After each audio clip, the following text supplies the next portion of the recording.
জয় শ্রীকৃষ্ণ। বন্ধুরা, আপনারা শুনছেন হিন্দু মহাকাব্য। ইতিমধ্যে আপনারা কৃষ্ণের বাঁশি রহস্যের সম্পর্কে জেনেছেন মহাভারতের কিছু গল্প। আজ আমরা শুনব কৃষ্ণের সম্পর্কে।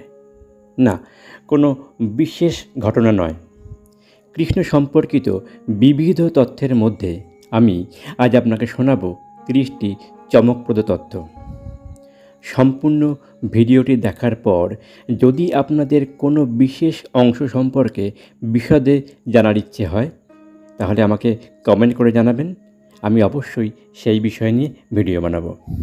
শ্রীকৃষ্ণের জন্ম হয়েছিল 18 জুলাই, মতান্তরে 21শে জুলাই 3228 খ্রিস্টপূর্বাব্দে মথুরায়, বর্তমান ভারতবর্ষের উত্তরপ্রদেশে, এবং মৃত্যু হয়েছিল 18 ফেব্রুয়ারি 3102 খ্রিস্টপূর্বাব্দ ভালকা, বর্তমান ভারতবর্ষের গুজরাট অঞ্চলে।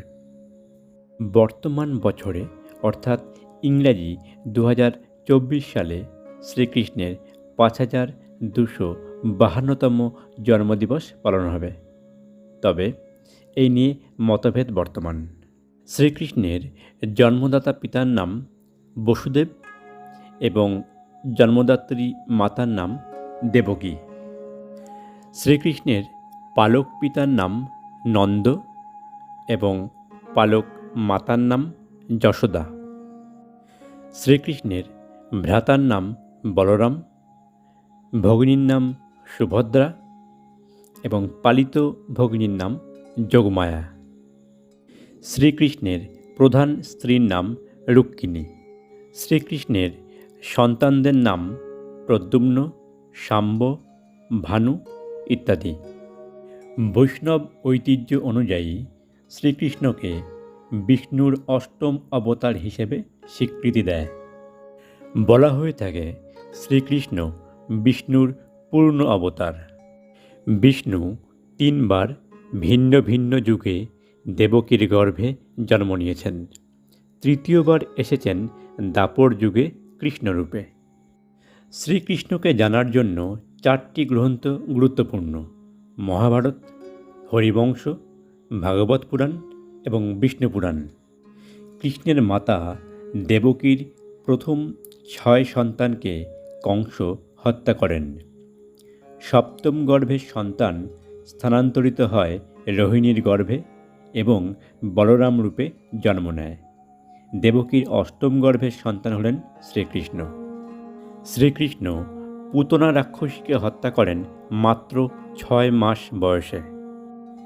শ্রীকৃষ্ণের চক্রের নাম সুদর্শন এবং গদার নাম কৌমোদকী।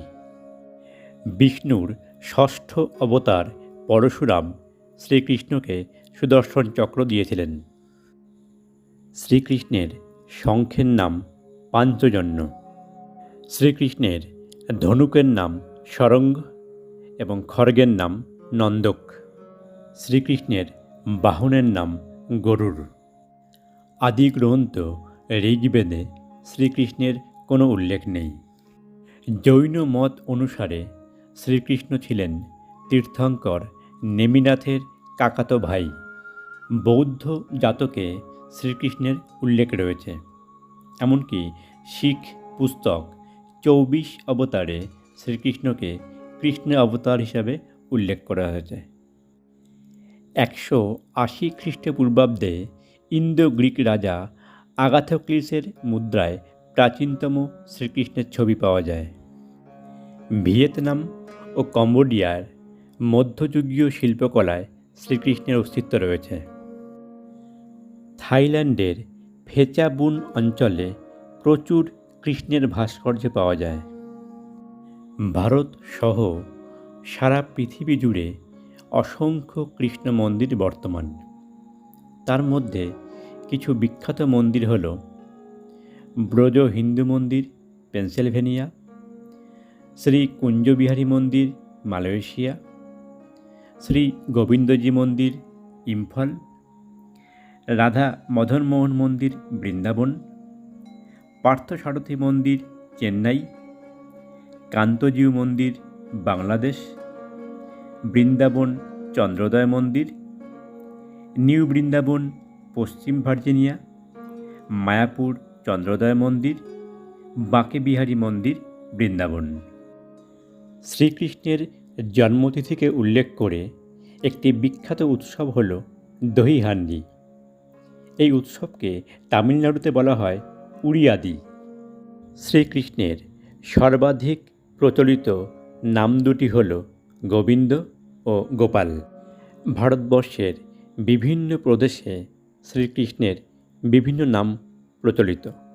তার মধ্যে বিখ্যাতগুলি হল উত্তরপ্রদেশ, মধ্যপ্রদেশ ও বিহারে কানহা, কানাইয়া, উড়িষ্যায় জগন্নাথ, মহারাষ্ট্রে বিটোবা, রাজস্থান শ্রীনাথজি, কেরালা কান্নান এবং গুজরাটে রণছোড়।